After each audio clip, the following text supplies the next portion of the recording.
The train curled into the station, bending like a snake to reach the long platform. Inside, the travellers standing near the exits grabbed hold of the seats to stop themselves from falling. Nicole Leconte looked at her watch. The train was on time. Good, she thought. She would have plenty of time to look around before her talk. She picked up her small travelling case and stepped off the train, looking for somewhere where she could buy a map of the town. Or was it a city? It was the first time she had visited Norwich, and she didn't know anything about the place. The station was crowded. People getting off the train mixed with those waiting for their family and friends.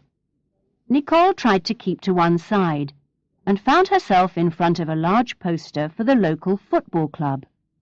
Norwich City, it was called. Ah, so it's a city, she reflected. One day she decided she really must get someone to tell her the difference. There was a small shop selling newspapers and books, the kind you find in all English railway stations. Nicole was making her way there when she bumped into a young woman. Or rather, the young woman came flying through the door and ran straight into her. "I'm so sorry," the woman began. She was out of breath and had obviously been running.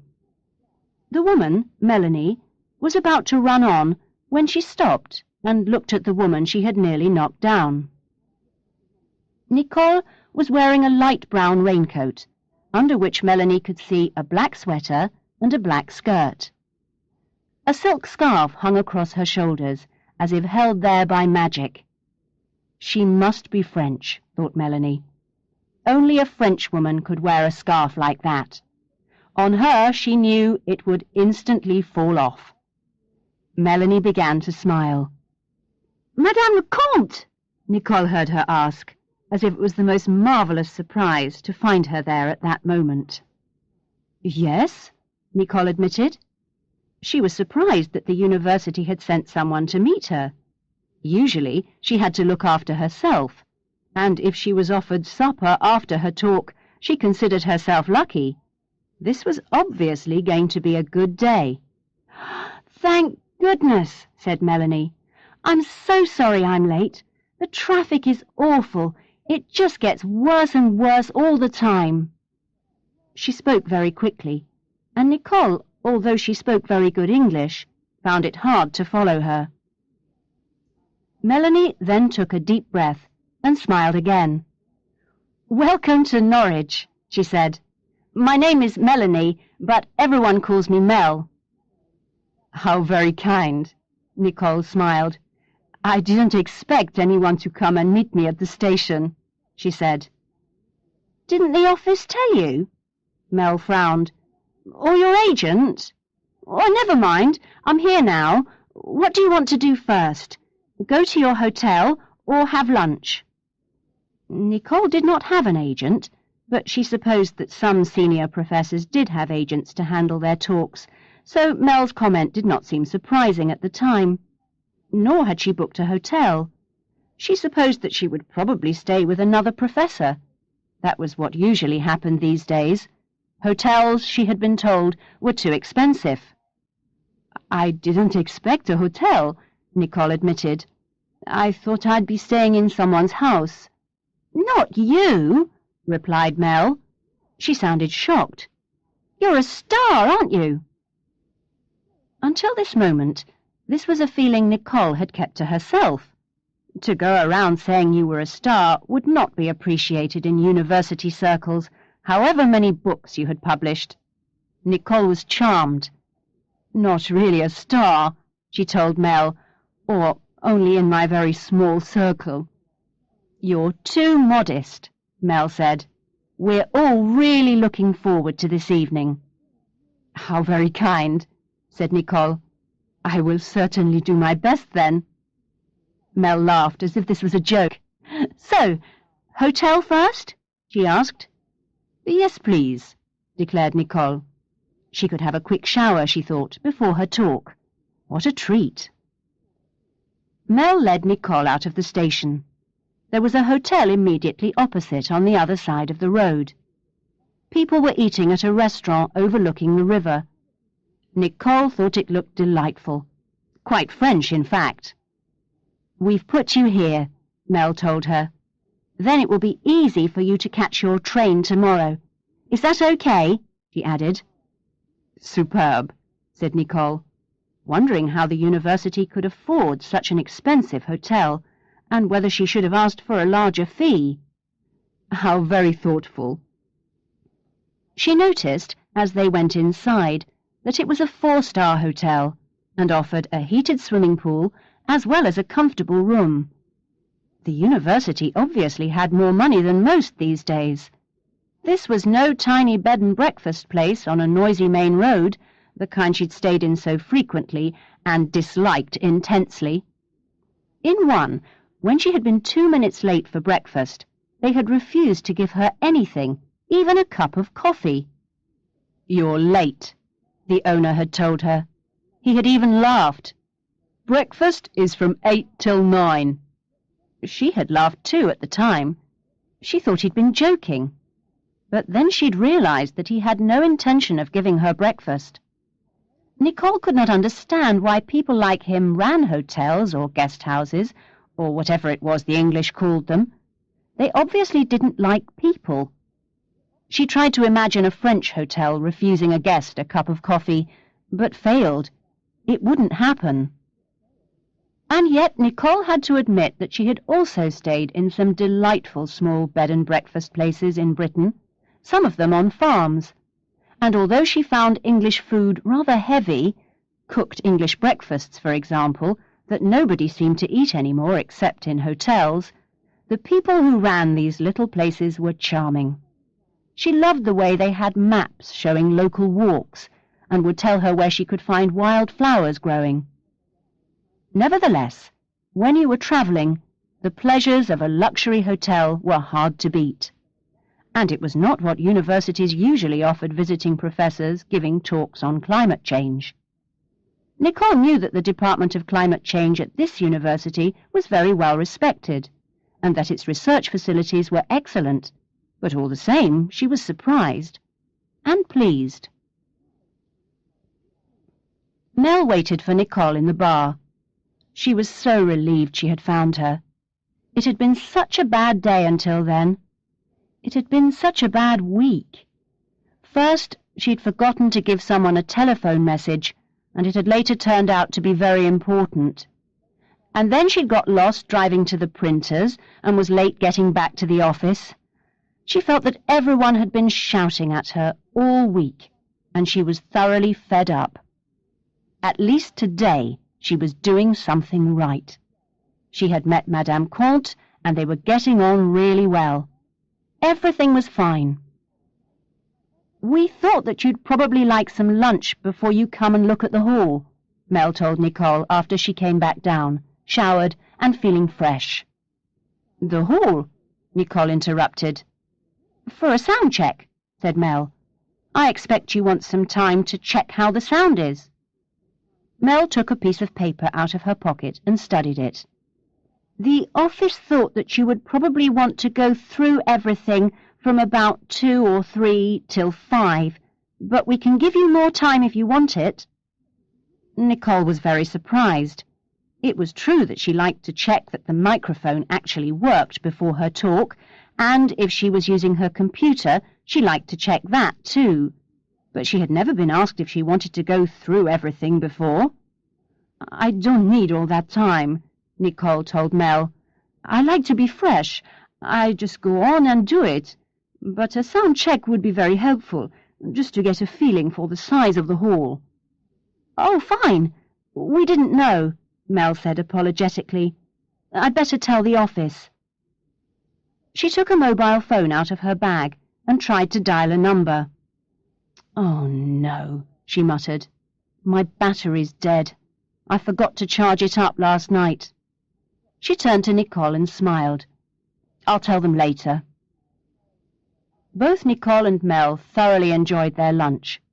The food was better than Mel could afford to eat on her salary, and Nicole had not been expecting such hospitality. "Tell me," said Nicole, as they drank their coffees and Mel ate both the chocolates. "What's the difference between a city and a town?" "I think it's that cities have cathedrals," said Mel, frowning slightly. "And the Queen is allowed to make other important towns into cities too. Or rather, governments do. The Queen just signs the bit of paper. I don't think she does the choosing. She doesn't actually have any power, really." "So, what do you think of Charles?" Nicole asked. "Do you think he will make a good king?" "Maybe if we were all vegetables," replied Mel. "You know that Prince Charles is famous for talking to vegetables." She laughed. "No, I'm not interested in any of the royal family," she added. "I don't know anyone who is." "You're a Republican, then, like us, like the French," Nicole smiled. "I don't really care one way or the other," said Mel. "I wouldn't want a president like they have in the States. Is that what you have?" "Yes," Nicole told her.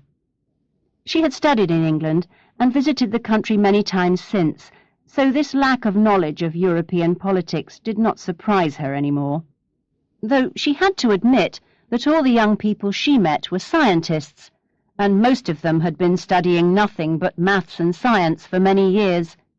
She thought that the English education system was very limiting in this way, though it did produce many fine specialists. "Are you a scientist?" she asked Mel. Mel frowned. She couldn't see the connection between republicanism and science. "No," she said. "I have a music degree." Nicole went to many concerts and was happy to talk about music. She had noticed a poster for a music festival currently running in Norwich and commented on the design, which was bright and colourful. "Oh, I'm glad you like our poster," said Mel. "Yes, it looks like an interesting festival." "It is," Mel replied. She opened her bag and gave Nicole a leaflet. "Here's a programme for you." "How kind," said Nicole, looking through it. There were events every evening, and lunchtime concerts as well. "That's an interesting concert on right now," she commented. "I really like that piece." "Yes, I would have gone to see it if I hadn't come to meet you," Mel told her. Nicole was sorry that Mel had missed the concert. "Well, it's worth it just to meet you," Mel smiled, and went a bit red. "Mind you," she said, "you're not at all what I expected." Nicole laughed. "Aren't I?" she asked. "No, I thought you'd be rather distant and serious, and you're younger than I thought, too." "I'm older than you think," Nicole joked. "It must be a good day." Nicole looked at the festival programme again. That evening, one of the best pianists in France was to play, Louise Comte. Nicole had heard her a couple of times in Paris, and she would have very much enjoyed to see her again. But the concert was on at the same time as her talk. Louise Comte was going to play a Mozart concerto, which was one of her favourite pieces. "I do love the Mozart Third," she told Mel. "So do I," she said. "I expect it will be the highlight of the festival." "I expect you're right," said Nicole.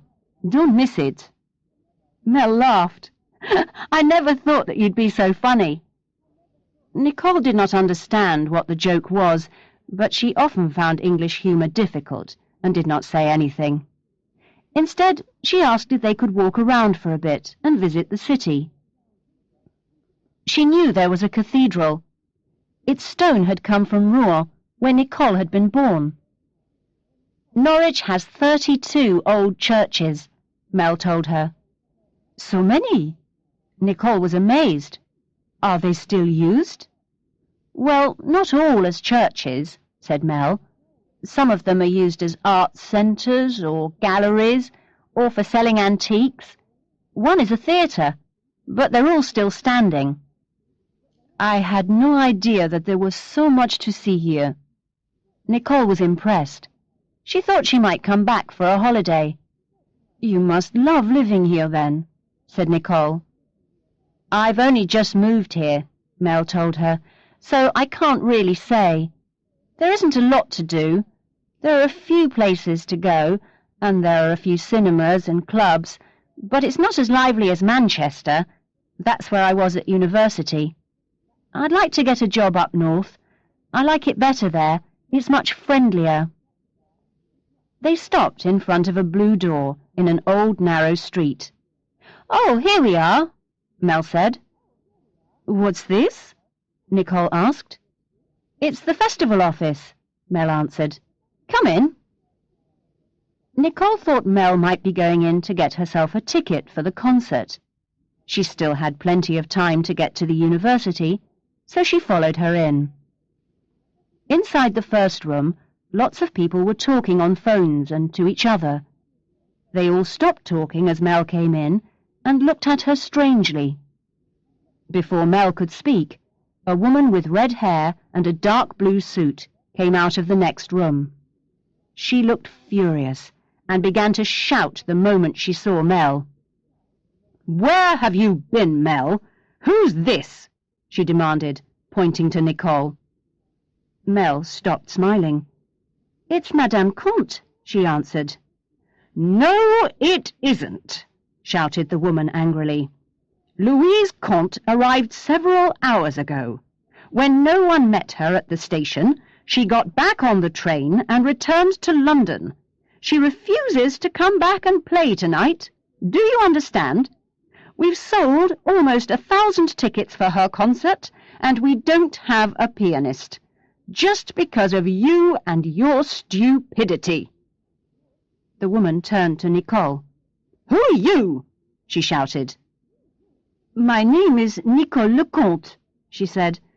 "I can see there has been a mistake. I am a scientist. I am giving a talk tonight at the university. I thought that Mel knew that—" "Mel knows nothing," interrupted the woman. "Mel has caused nothing but trouble ever since she arrived here, and as from this moment, she is finished." She turned to Mel. "Clear your desk and get out. And you," she turned to Nicole, "can remove yourself from the hotel. I have 3 hours to find myself a world-famous pianist who is willing to get here and perform the Mozart." And that was it, Mel told her friends in Manchester some weeks later. They had heard the story before, but they were friends and knew Mel was still upset. "Do you know what you say to a music graduate?" Mel asked them. "No," they replied. In fact, they did know. Mel had often asked them this. It was an old joke, but they played along with her. "No," they all said. "What do you say to a music graduate?" "2 hamburgers and a coffee," said Mel angrily. "You're still working in the cafe, then?" asked one of her friends. "Yes," replied Mel, "I am. I can't get a job in the music business because everyone knows everyone else. And now everyone knows the story of me and Madame Comte. No one will give me a job." "That's not fair," acknowledged another friend. "It isn't," complained Mel, "and it's all the fault of Louise Comte.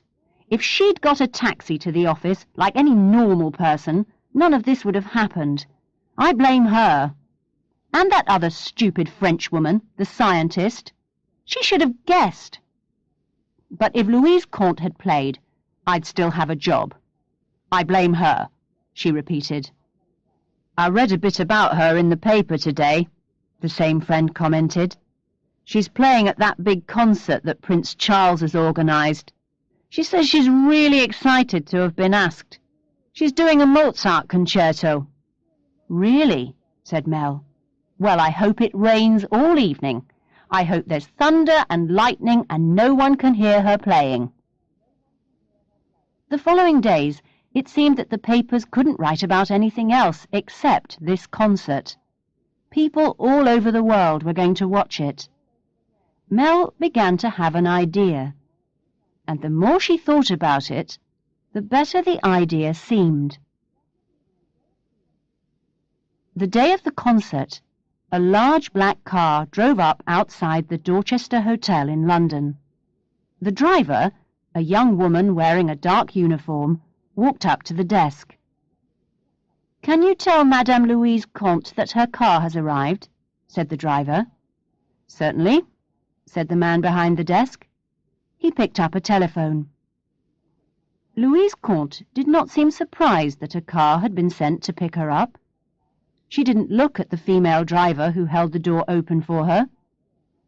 "It's a fine day," she said, as they drove out of the capital and along the motorway. She studied her music and didn't notice the road signs saying they were heading north instead of south to Salisbury, where the concert was to take place. "Yes," replied Mel, driving smoothly along in the car she had hired the previous day. "It's a lovely day," she said silently to herself. "Just the day for a long drive into the country."